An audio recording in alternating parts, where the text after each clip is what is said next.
Dear students, आज हम atomic structure का एक और लेक्चर यहाँ पे डिस्कस करने जा रहे हैं। और इस लेक्चर में हम ये डिस्कस करेंगे कि जो भी सब एटॉमिक पार्टिकल्स हैं जैसे कि इलेक्ट्रॉन, प्रोटॉन और न्यूट्रॉन, उनको कैसे डिस्कवर किया गया। तो पहले ही हम स्टार्ट यहाँ पे करेंगे, that is discovery of electron. So let us start with the topic discovery of electron.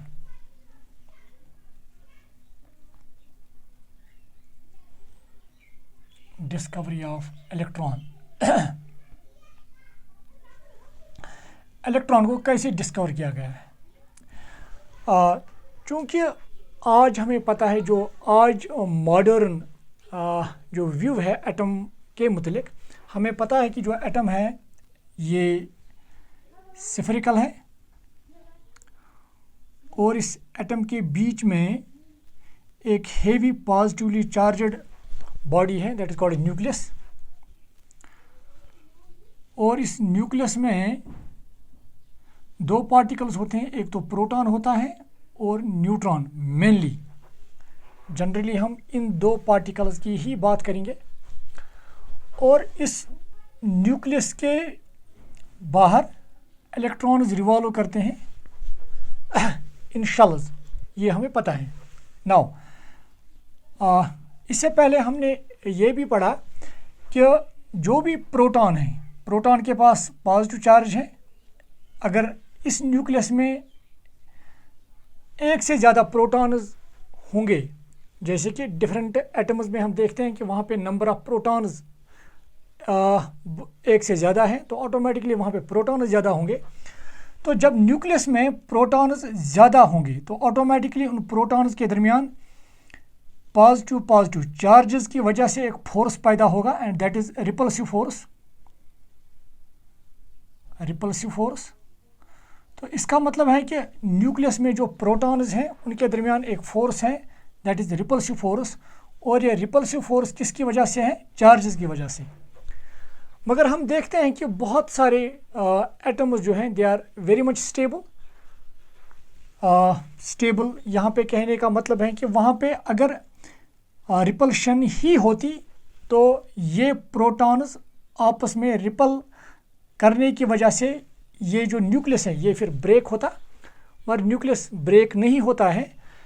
इसको हम इस तरह से एक्सप्लेन करते हैं कि इन प्रोटॉन्स के दरमियान एक और फोर्स भी होता है, and that is nuclear force,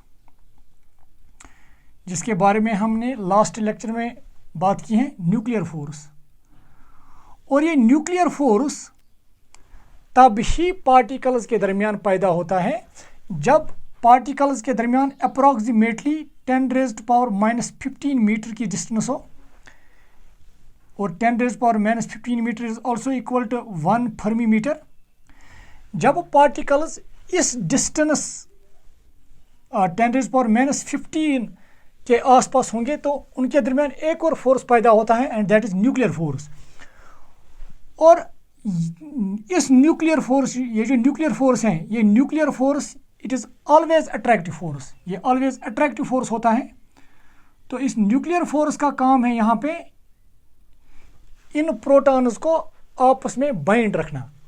तो यहाँ पे फिर दो न्यूक्लियस में अगर हम प्रोटॉन्स की ही बात करेंगे, अब दो फोर्सेस हैं, एक तो रिपल्सिव फोर्स और एक attractive force, I mean the nuclear force. तो अब अगर कोई एटम स्टेबल है, तो इसका मतलब ही है कि वहाँ पे जो न्यूक्लियर फोर्स जो होगा उसका मैग्नीट्यूड ज़्यादा होगा compare to this repulsive force, जो रिपल्सिव फोर्स चार्जेस की वजह से पैदा हुआ है। तो न्यूक्लियर फोर्स का मैग्नीट्यूड ज़्यादा होने की वजह से ये न्यूक्लियस फिर स्टेबल रहता है, ये एटम ओवरऑल स्टेबल रहता है। तो ये फिर ये न्यूक्लियस ये फिर ब्रेक नहीं होता है।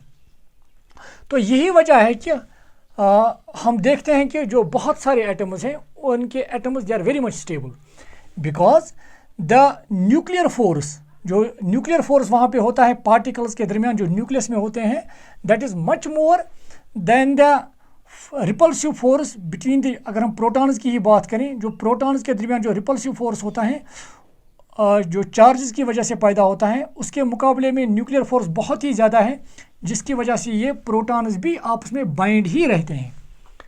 नाउ अब क्या ये न्यूक्लियर फोर्स सिर्फ प्रोटॉन्स के दरमियान ही होता है?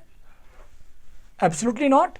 वहाँ पे न्यूट्रॉन्स होते हैं, तो न्यूट्रॉन और न्यूट्रॉन भी अगर इस डिस्टेंस में होंगे तो इनके दरमियान भी ये न्यूक्लियर फोर्स पैदा होता है।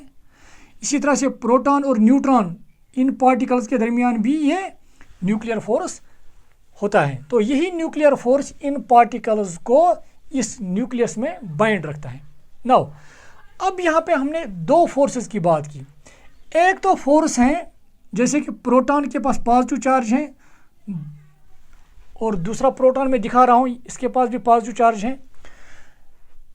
इस पॉजिटिव और पॉजिटिव की वजह से जो फोर्स पैदा होता है, इस चार्ज की वजह से जो फोर्स पैदा होता है, इस फोर्स को हम जनरली एक और नाम से भी जानते हैं। It is called electrostatic force. Electrostatic force. तो सिंपली इलेक्ट्रोस्टैटिक फोर्स क्या होता है? इलेक्ट्रोस्टैटिक फोर्स वो फोर्स होता है जो पैदा हो बिकॉज ऑफ चार्जेस। तो ये इलेक्ट्रोस्टैटिक फोर्स, अगर एक पार्टिकल पॉजिटिव है और दूसरा भी पार्टिकल पॉजिटिव है, तो उस वक्त ये इलेक्ट्रोस्टैटिक फोर्स जो होगा ये रिपल्सिव होगा। तो ये इस वक्त ये फोर्स जो होगा यहाँ पे, इनके दरमियान रिपल्सिव फोर्स होगा, रिपल्सिव फोर्स होगा यहाँ पे। तो इसके बरकस अगर एक पार्टिकल पॉजिटिव होगा और दूसरा पार्टिकल नेगेटिव होगा, यहाँ पर भी चार्जेस की वजह से ही एक फोर्स पैदा होगा।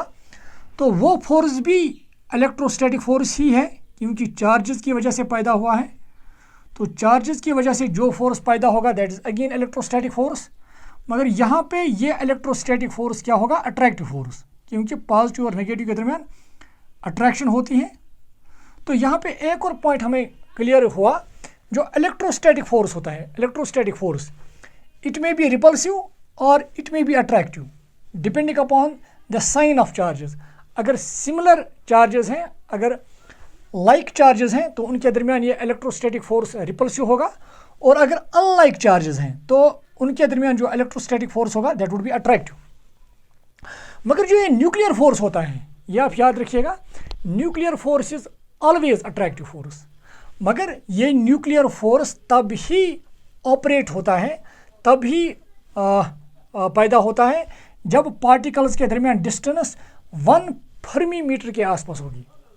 तो यहाँ पे जो न्यूक्लियस में जो पार्टिकल्स होते हैं, क्योंकि न्यूक्लियस का रेडियस, अगर न्यूक्लियस का रेडियस हम, इसका रेडियस अराउंड 1 फर्मी मीटर के आसपास ही होता है। तो जब रेडियस न्यूक्लियस का 1 फर्मी मीटर के आसपास ही होगा, तो ऑटोमेटिकली इसमें जो पार्टिकल्स होंगे वो इसी डिस्टेंस के आसपास होंगे।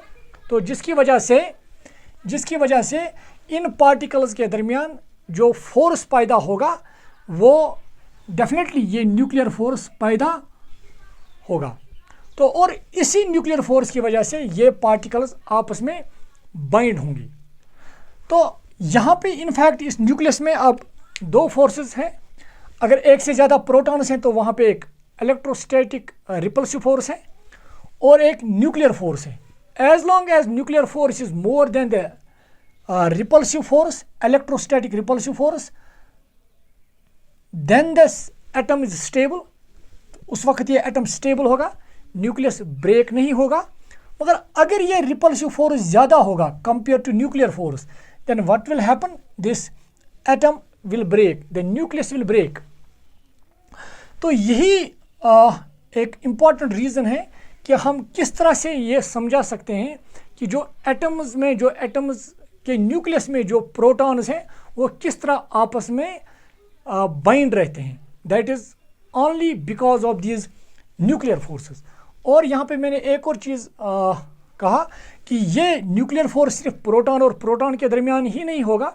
जब भी पार्टिकल, जो भी पार्टिकल इस डिस्टेंस के आसपास होगा 10⁻⁻15, that may be proton proton, proton neutron और न्यूट्रॉन न्यूट्रॉन, तो उस वक्त ये न्यूक्लियर फोर्स वहाँ पे जनरेट होता है और उस न्यूक्लियर फोर्स की वजह से वो पार्टिकल्स आपस में जुड़े रहते हैं।